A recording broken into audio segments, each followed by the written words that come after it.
Time is either an ally or an enemy, and your relationship with time will be a determining factor as to how fulfilling your life will be when all is said and done. So guys, grab a Diet Coke, grab a popcorn, throw this on, put it in your pocket, hit the blocks, go on a run, whatever floats your boat, whatever tickles your fancy. We're gonna get right into it, okay? I'm gonna give you the signs time is against you, all right? I'm gonna give you the methods to get back in line with time, all right? So enough of the Dr. Seuss riddles here, all right? We're gonna get right into it, all right, my friends? So, key indicators time is against you, all right? So number one, every day is exactly the same, all right? This is the best way to press fast forward on your perception of time, okay? When you wake up and you're stuck in a static schedule, right? And it's just Groundhog's Day. Everything is just kind of repeating, right? And the reason this puts you in opposition with time, the reason this kind of gives you a little beef between time is because you don't remember a damn thing, right? You wake up on your birthday, you wake up on New Year's, and where did the time go? And that's up and coming, but we're not going to get there just yet, right? Because think of it like this. When you were a kid, when you were a child, right? Why did time feel like it went on forever? Why do you feel like when you were growing up, you know, it was just, you know, every day lasted, you know, years? Because everything was new. Because everything was something that you haven't experienced yet. Because you kept finding out different things. But as you get older and you figure out more things about life and you kind of get a little comfortable and you kind of just stay in the same lane and you do the same stuff and hang out with the same people and you say the same things and you hear the same things and you see the same things and you do the same things, every day is going to be the same and your life is going to feel the same and it's going to just pass by, okay? So that being said, every day is exactly the same. No good. Cut that out. Start hurling yourself into the unknown. Again, don't worry.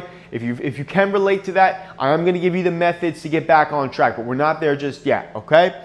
So number two, soul-sucking bad habits like doom scrolling, all right, and destructive addictions. Now, this is the more physical realm of things right here, okay? Specifically the addictions. If you're a hardcore smoker, if you're a heavy drinker, if you're doing anything, if you're just constantly eating fast food, constantly eating processed food, your body's going to be deteriorating. It's going to be taking a toll, and you're going to pay a mighty fine, fine down the line. You're going to get that bill, and it's going to suck. Your skin's not going to be as nice, your hair's not going to be as nice, your body's not going to be as nice, externally and internally, okay?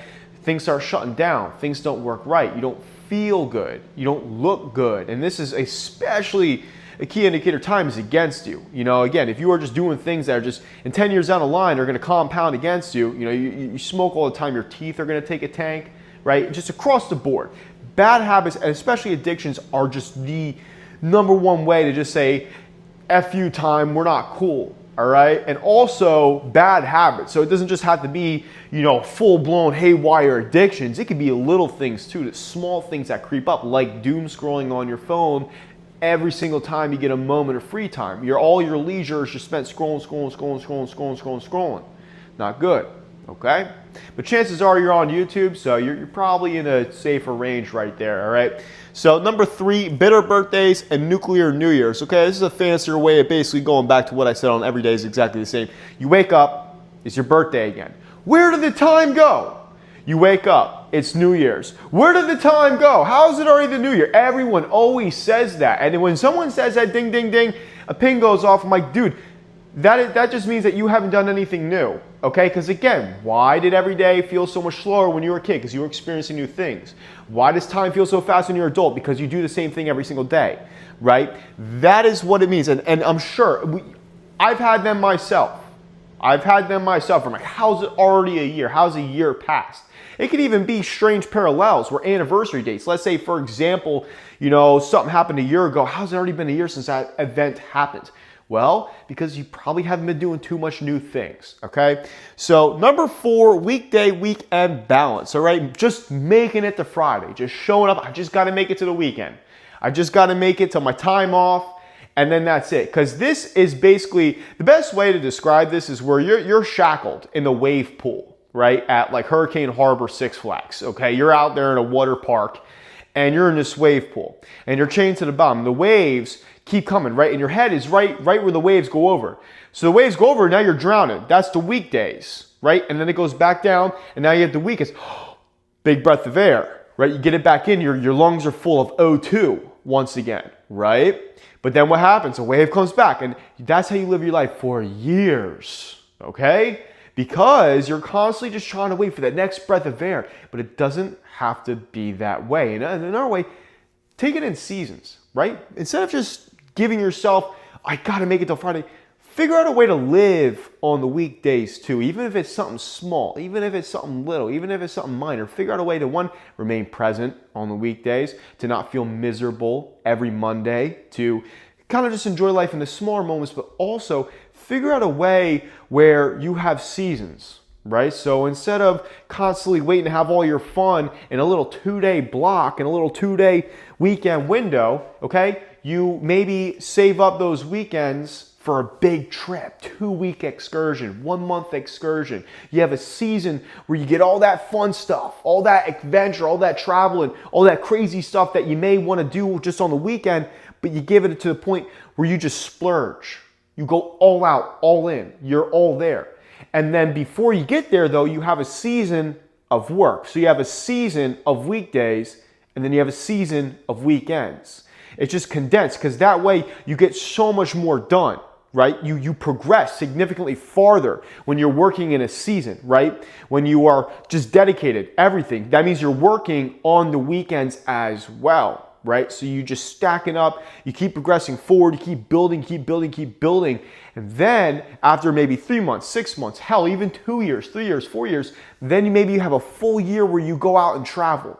You have a full year, but you can do that full year and you can get all your system, and you're not limited, you're not stuck, you don't have a ceiling that your head is up against. No, you get to do all of it. And then the good news is by the end of that big season of celebration or fun or whatever it may be, you're probably going to be itching to go back to work. You probably want the balance again. You probably want the order again. You probably want to dedicate, because naturally it's something instilled in us as human beings. You know, we have to work on something, on the, you know, regardless, that's just something that we're biologically engineered to do. And so you'll naturally find yourself floating back and gravitating towards that again after that season. And that's the good news, is the way kind of the cookie crumbles. So even if it doesn't have to be as big on that scale right there, but try to shift more into seasons. And if you're watching this video right now, I would highly recommend shifting into a season of work. 3 months. 3 months where you just dedicate all of your weekends, all of your time, all of your leisure to just work on some big project that's going to pay dividends in the future, okay? So that's basically the fourth one, weekday, weekend balance, okay? So we're not making it to Friday, we're making it to the finish line, okay? Now the fifth one, right, is existing elsewhere, resisting right now. And this is a little bit more self-explanatory. It's just not being present. You're not in the moment. You're not living here. You feel like you're just totally floating off into abstract. Whenever you're at work, you're thinking about not being at work. Whenever you're not at work, you're thinking about being at work. Whenever you're running, you're thinking about not running. Whenever you're not running, you're thinking about running. And the list goes on. You want to practice presence. It's the best way to do it, is just kind of get out of all the thought loops, okay? Take your focus and try and just stare at a wall with all the noise off, with all the sounds off, with all the distractions off, and just stare at it and be in the moment. And if you're at work, focus entirely on work, all right? Just bring yourself back to the present moment, because if you are constantly living elsewhere, that's another thing that's going to accelerate time, okay? So scary stuff. We don't want to be, this isn't the buddy of friend that we want to have right here. This is not how we want to be.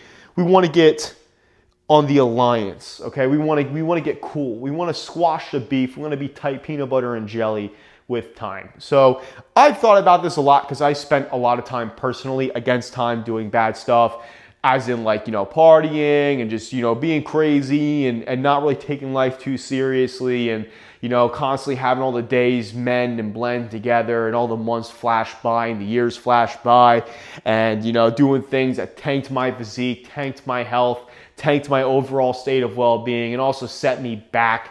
I was regressing instead of progressing. I've spent enough time there to realize what it means to have an alliance, and also what it's like to be against.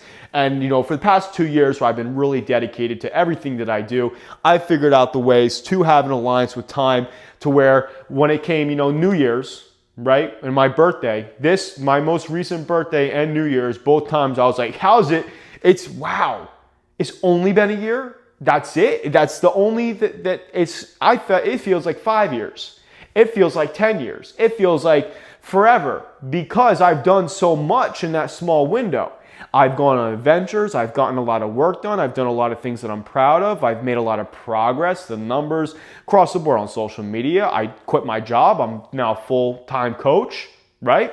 I've ran marathons, 100-mile ultra marathon.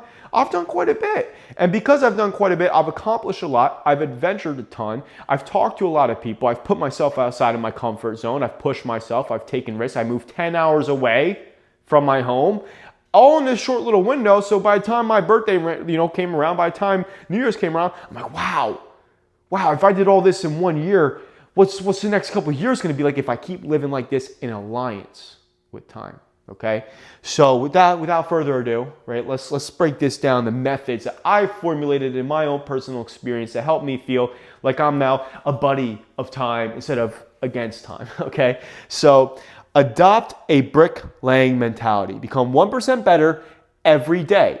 Rome wasn't built in a day. Give grace and patience to progress. Okay, this right here is the biggest one right here. One of the best things that I formulated in the time that I've just been trying to become the best version of myself, and it's laying bricks, getting 1% better every single day, moving the needle forward, right? Because I've noticed there's a lot of times, a lot of days where I don't feel like Superman.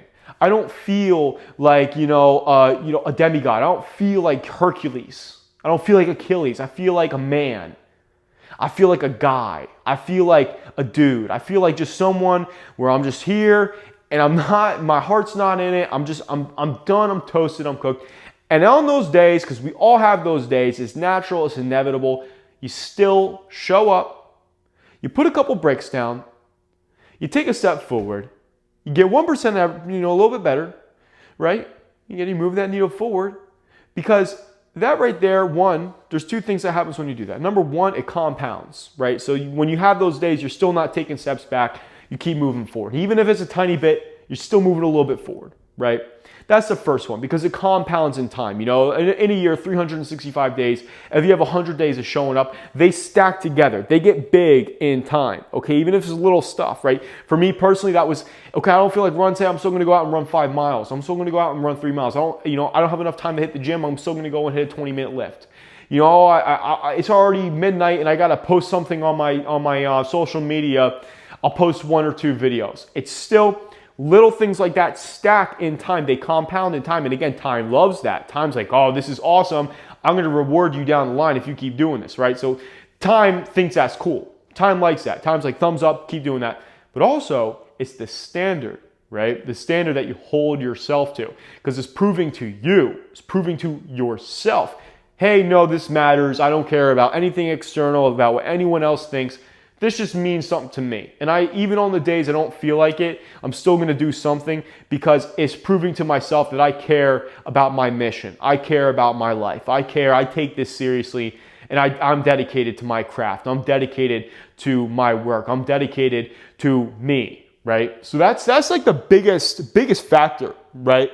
And a little thing too, I forgot to mention too, guys, is we got action steps as well for all these things. So you could do these as you go too. So you could take these with you when you're done watching this video so you can implement them into your life so you can start getting into an alliance with time. So the first action, right, for number 1 to adopt a brick-laying mentality, read 10 pages a day, spend 30 minutes on a project, exercise, practice a sport, right?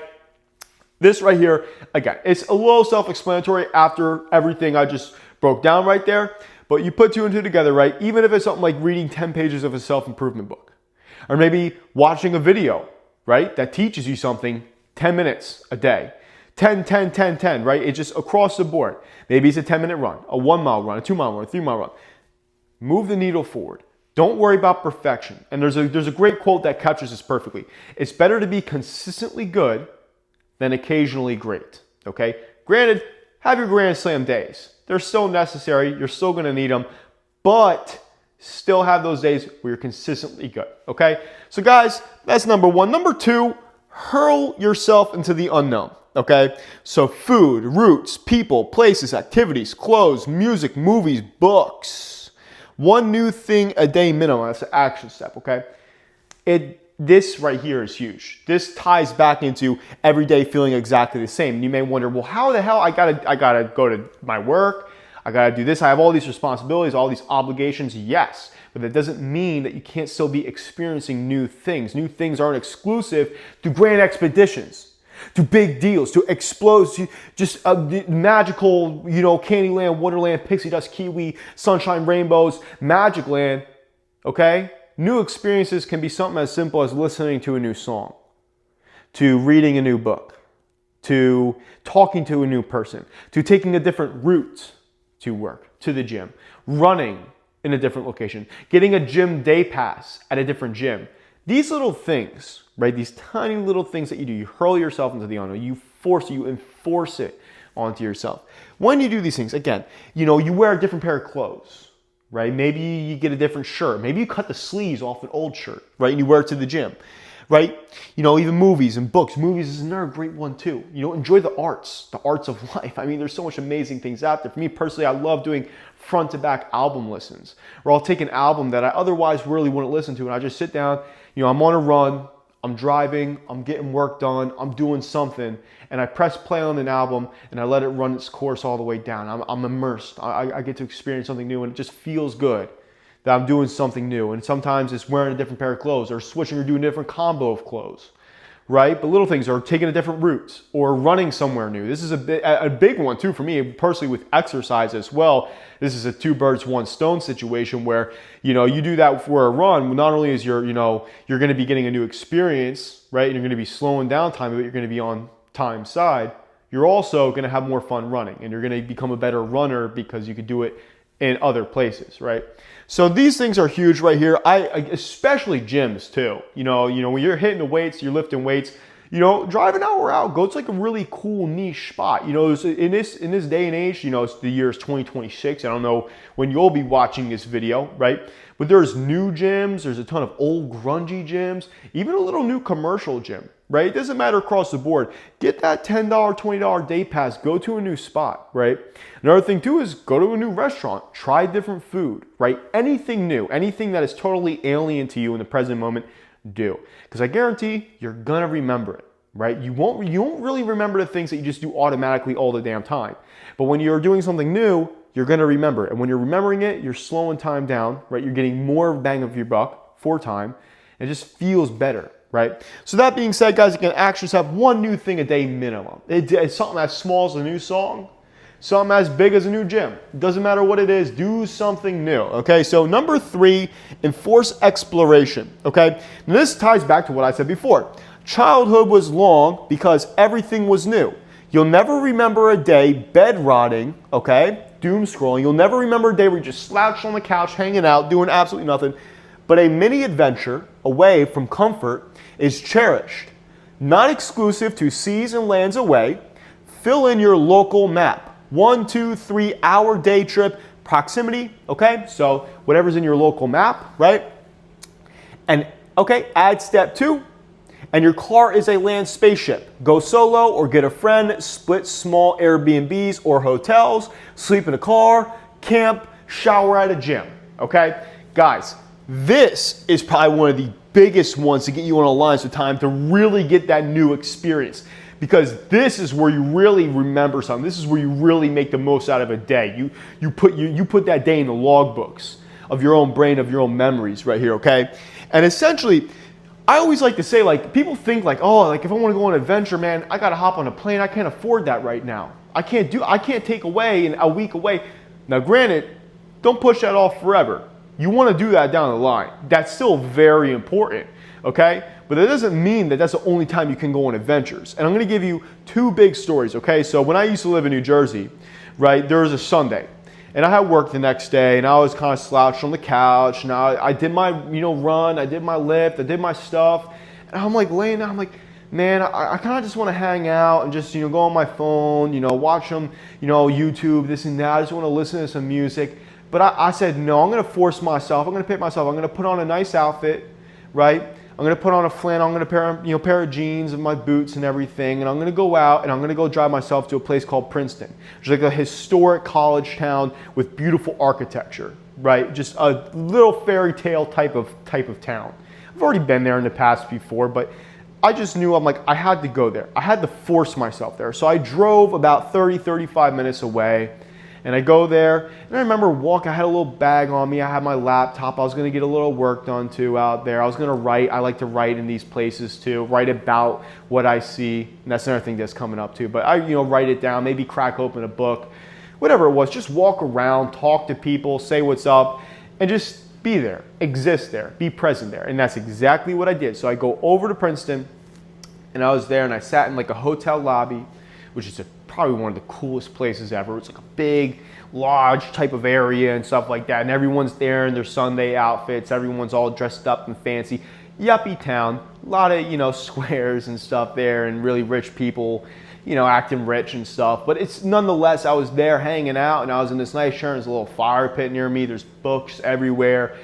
Amazing ambiance, right? Now is one little part of the day, and then as I go out and I walk around, I'm checking out all these stone buildings and these old structures, and I'm just, it was like a scene out of, if you're familiar with the movie Dead Poets Society, it was like literally that kind of vibe going on there. It's super cool. Even the air had like a musky kind of smell to it. I went to a local coffee shop too. I went in and everyone's there on the computers or reading books or talking to each other, and it's a lively little cafe, and I get myself a black coffee and I sit down. I just sip my coffee and watch people, and I go back out and I walk around, and then I come across a little sign, play tonight.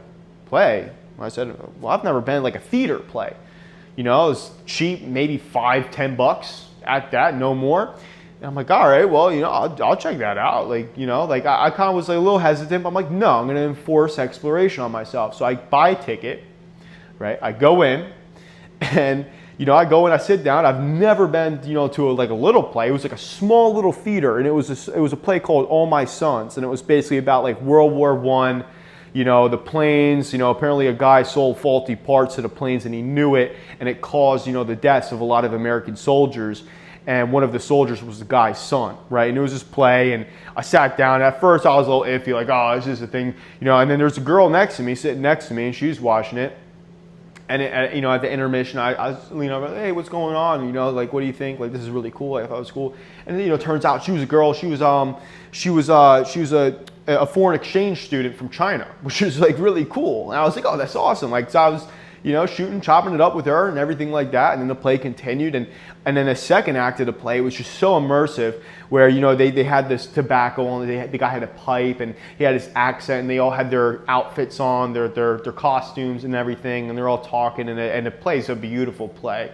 And at the end, there's an ending scene. Now, I'm not going to get into it, okay? I'm not going to spoil it on you. 1 and 2, it might be against the guidelines, so we're going to stray away from that. But if you're familiar with the play, you look it up yourself. It's a beautiful play, awesome. If it's in your area, go for it, right? And I walked away almost in tears. I was like, that was so cool. Like, I walked out, it was the middle of the night, and then I sat down at one of those stone structures, and a little fox ran by, and it was just a beautiful day. And I drove back. And when I got in my bed, I didn't have the Sunday scaries. I wasn't freaking out that I had work the next day. I was like, wow, that was an amazing day, right? And that was probably about half a year ago. Notice how I just said everything in very stark detail, right? Now, if you were to ask me, okay, Pat, tell me about the 10 days you spent, hanging out inside, laying in bed. Gone. I couldn't tell you a damn thing. I couldn't remember any of them. But that one day I pulled myself out of bed, I enforced exploration, and I went somewhere and I did something. It's so just vibrant and vivid in my memory, in my head. It's there, and it's mine. It's in my pocket. It's a gift from time, because I use time the right way. Time said, you know what you're doing. Here's a little gift for you. And another very similar thing happened where I went to a different town called New Hope, a little Victorian village-esque kind of place. It's right on the Delaware Canal, beautiful area, bridge and everything. I remember walking around checking out an old steam train, abandoned train. I remember sitting down at a coffee shop, coffee shops, and I'm talking to the locals, and the guy's telling me about some of the lore and what the place was like 30 years ago. Small things like that. But I remember that day just as vividly as the Princeton day. But again, I don't remember any of the Doomscorn days. So again, that's like a story explanation as to what I mean by enforcing exploration and it not being exclusive to 10 hours away, 20 hours away, seas away, a world away. It could just be a place that's 30 minutes away. An hour away. Go to a historic town. Check out something abandoned. Go to a new place. Anything new, anywhere that you haven't been yet, or maybe you've been once before but didn't get a deep dive, a full scoop in yet. And there's another great example, I have this too, the last one I'm going to give you is my crew of highwaymen, right? My band of bandits, you know, whatever you want to call them, right? The Rough Riders, you know, of that nature. We did all of Pennsylvania. We checked out all from Gettysburg. You know, we did Jim Thorpe. We did all the way out to Pittsburgh, Philadelphia. You know, it just all these little towns, Easton. You know, Hawley, right? Little areas, Bushkill Falls, Poconos, everything, all scattered about Pennsylvania. And I remember all those days just as vividly. And I also filled in the map. See, by the time I left Jersey, the time I moved away from Jersey, I made sure I knew everything that was all the way up north of Jersey, Mount Tammany. Okay, I knew about everything up north, Wabiyana State Park. I knew everything South Jersey, the Pinelands of South Jersey. I knew about Wildwood. I knew about Cape May. All of it. I remember all of it because I filled in the map. And now when I think back to that area, I know so much different places. I have so much different memories. And it's so vibrant, so colorful because of that. So that's basically everything in enforcing exploration.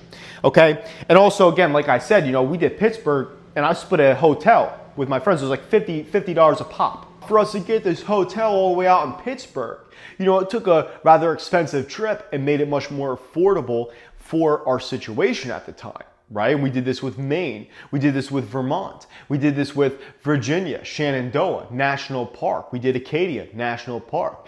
You know, Vermont, you know, we would band together. When you have a couple friends, like a couple Rough Riders, a couple highwaymen in your corner right there, and you're, you know, hey guys, let's band together. Stronger together. And man, it was, again, memories with them too, just amazing. You know, like fill in the map with your buddies, get little Airbnbs in unsuspecting places. Don't have it just stuck. Don't be like, guys, we have to go to Miami. Guys, we have to go to Tampa. Nah, man, guys, let's go to unsuspecting places. Let's go to Pittsburgh. Let's go to grungy ass Steel City, Pittsburgh. In the dead of winter, we went in January, coldest month, dead of winter. Went out there, it was so damn cold, and nearly froze our faces off. But that was awesome. It was cool. And it's special because it's unheard of. Not a lot of people are doing that, right? Do something different, do something unique, do something new, not just for yourself, but in the general, you know, grand scheme of things, right? So the action step here is really 1 to 2 mini adventures every month. Cities, state parks, historical spots. Those 3 right there are grand slams. Cities are also great too. All right, and also to tie in running too. As you know, I'm a big runner. I love running. You know, I would go run in Philadelphia. I would take the train out. I would run in New York City, right? Things like that. I would go out and run in these places right here, and that's a grand slam. 1 to 2 mini adventures, okay? Even if it's just 1 a month, force yourself. You'll remember it for life. You'll have something to take away from it for life, okay? So with that being said, guys, I know it was a pretty lengthy one, but that's one of the biggest ways I can say that time was an ally. Didn't feel like I lost time. I also filled in my timeline, okay? So number 4, document your personal history. Memory fades. How fresh are things past a year? Write, take pictures. This is huge as well. You know, my younger brother, I told him to get into journaling. I've been journaling in these little pocket journals. I have an example right there. I've been journaling in these little pocket journals for about, you know, a couple of years now, but I never really got too into them about 2 years ago, right? The reason I love these guys is because they always fit in my pocket, right? So wherever I go and anytime I go, I can pull them out. I'm at a coffee shop, pen, get this going, and we start writing away. Right? And the reason I'm such a big fan of these guys is because I will write about everything I see. If you're not a good, you don't have to be, you know, Shakespeare. You don't have to be a poet. You don't have to be Edgar Allan Poe. You don't have to, you know, be a wizard with the pen, with writing. Just write what you see. What's the coffee shop? What's the building? What does it make you feel? What do you see? What do you hear? What do you smell? What do you taste? Your senses. What's going on around you? Who did you meet? What was their name? What were they wearing? Things like that. All of your observations can fill a page. And of course it's going to be fresh. You're right there. But make sure you do this at the end of it. Or maybe write a little something, right? Because this is you're documenting your own history. You're writing your own life. And even if it doesn't go to anyone in the end, you know, if maybe you're fortunate enough to make it to the day where you're an old person rocking back and forth on a chair, you'll know exactly how you were feeling, what you were seeing, and everything that was going on in these little pockets of time, in these little islands that are our memories, right? You'll be able to jump, to go from memory to memory and remember everything very vividly. It's incredible. And it's something that I'm very happy and very grateful that I've been doing since I was younger, because now I can go back and remember what it was like to be, a senior in high school.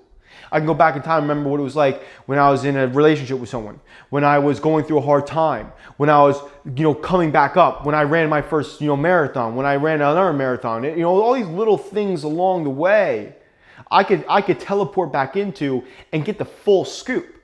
Because, our minds can only store so much. Our minds, they often have to shift things over, compress things, condense things into little smaller versions of what they were, and they chop out the little, small details along the way. They trim it down just to store it, right? But when you write it down, you go in and it's like a hard drive. It plugs in and now you get the full image again. You get to see all of it again. And now you remember it starts turning, the gears start turning, and you get to just jump back into it for a time.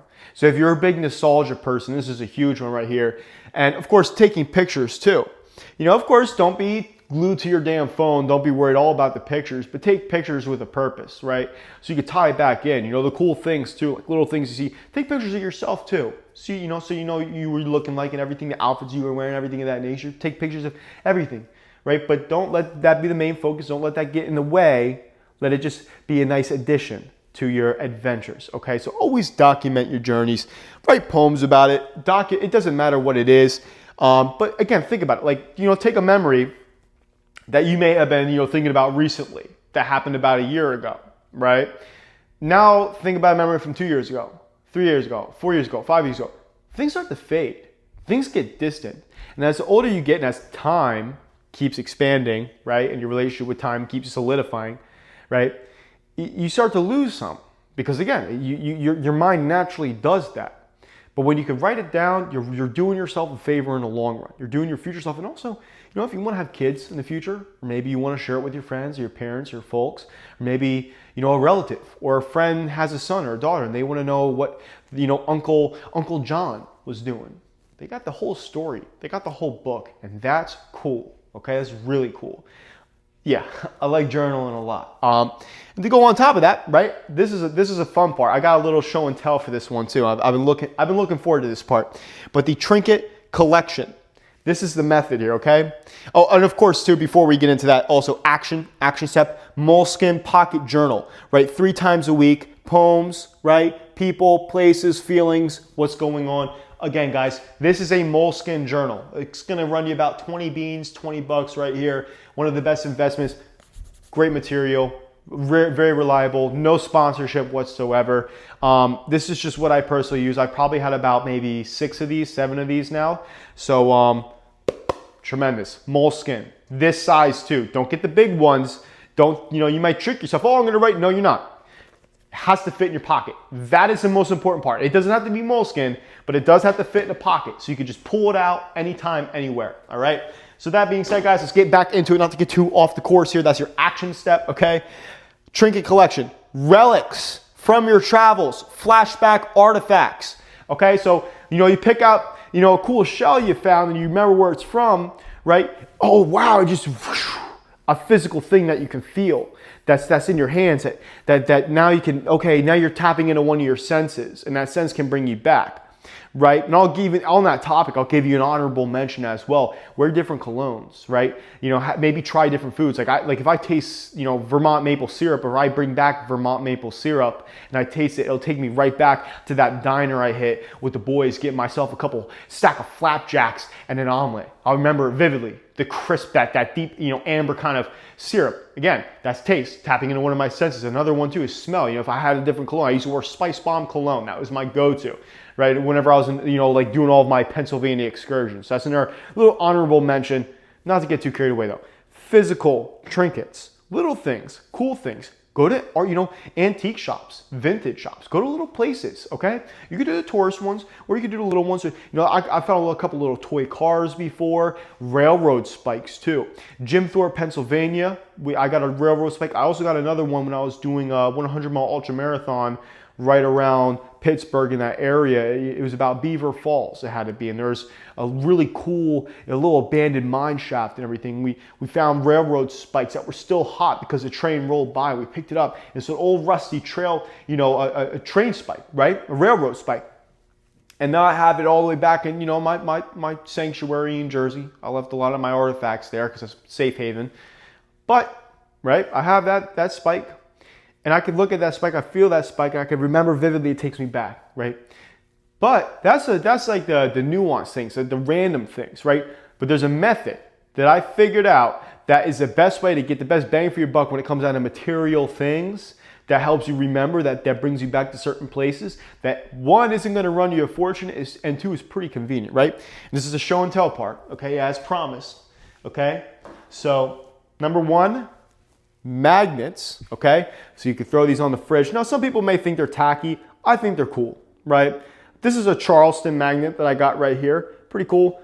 Ran me about $8, right? A little bit more on the pricier side, to tell you the truth. When it comes down to magnets, you could definitely get one for cheaper. But, you know, but when I put them all next to the other ones, now it really comes to life. Whether it's on your fridge or a little magnetic board, or even if it's just you have it leaning up on something. It doesn't matter what it is. This is so cool because you put these against all the other magnets that you acquired through time. It does, again, it doesn't have to be, you know, everywhere you go. Little magnet along the way. Put them up to other things. Wow, and then maybe you have a friend, or you know, your girlfriend, boyfriend come over, and they're like, oh wow, look at all these cool little things. Yeah, these all the places. Oh yeah, I remember the time I went to Charleston, and you know, me and the guys, you know, we went to a vinyl shop, and you know, then he found a Sap Alice in Chains, you know, vinyl, and Kevin found, you know, Mad Season, you know, Above album, and then Ethan, he found, you know, Pink Floyd Pompeii. You know, like things like I could remember that, you know, and going to the Isle of the Palms and everything. So, you know, again, little trinkets in time. They all look really good together when you put them all together, when they all stack up. Now, the next one, this is one of my favorites. This is really on a budget, postcards, okay?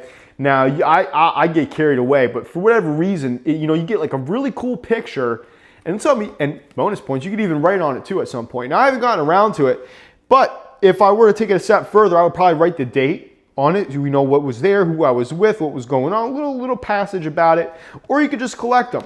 I found these are really cool. Plus the magnets, you can put the magnets on now, it's hanging up somewhere. So post a buck, and it's a trinket, physical item, takes you back, right? And the last one is gonna be stickers. And again, Charleston shout out here. You know, a lot of my other trinkets aren't with me right now. But another one too, we went to Buc-ee's, you know, Florence and stuff like that. Here's a record shop that I go to. If you're in Myrtle Beach, great shop right there. Again, random thing, right? And then Congaree, we went to National Park, okay? So that was also an awesome thing. And now I have that sticker there. So I always get a sticker, and then you put them onto journals, right? Of the places that you're writing about, right? In the journal, the same journal that you write about these places. Now you have the sticker on front, and it just brings it to life. And it's really captured, and you have a full-blown artifact all for you, like under $15 anywhere you go, everywhere you go. So I believe a trinket collection is great just to kind of have time capsules. That's the best way I would describe it. It's like having a time capsule, right? So guys, so again, action step, wherever you go, and listen, I'm a little absurd, you know, I'm a little like really on top of it. I really like to get myself my trinkets. I'm a big trinket guy. Another great honorable mention too that I have one in Vermont and I have one in Pennsylvania, is old license plates. Antique shops typically have them. Awesome things to hang up on your wall, little decorations. Again, something that really brings you back. And bonus points if you can get one that's like ancient, one that's old, you know, like I found like, you know, the Pennsylvania one, I mean, it's not as old, but like one's like that, like maybe it's got like a hole in it or something, some rust in it, you know. License plates are really cool, maybe a cool combination of numbers. Like I found the Pennsylvania one, it says, "You've got a friend in me," and I love that so much because Pennsylvania, I think of all those excursions I did with the highwaymen, and "You've got a friend in me," I think of my friends from that time. And when I see that old, you know, blue and yellow license plate, it takes me right back to all those little trips we did.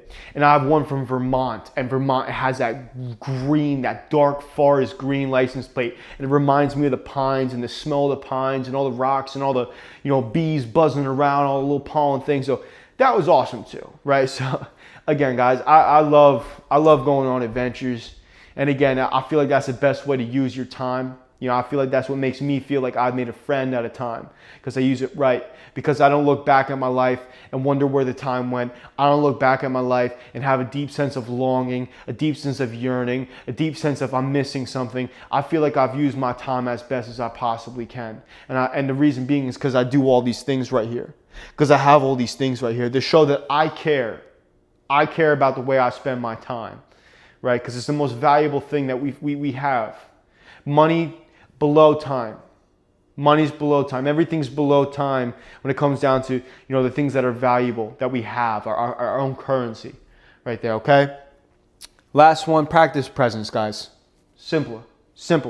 Practice presence, okay? Be here, right now, okay? Bring yourself back to the moment.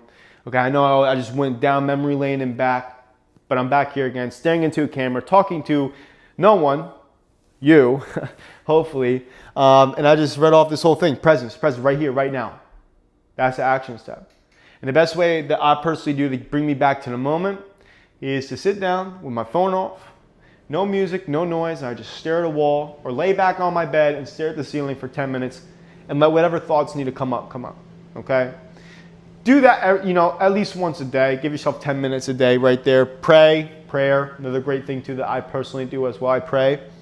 Stare at the ceiling, meditate. Okay, guys, those things right there, practice. So with all that being said and done right there, you figured out, are you against time? You may be. If you are, here's how to get back on the side of time. Okay, so again, guys, time is either an ally or an enemy.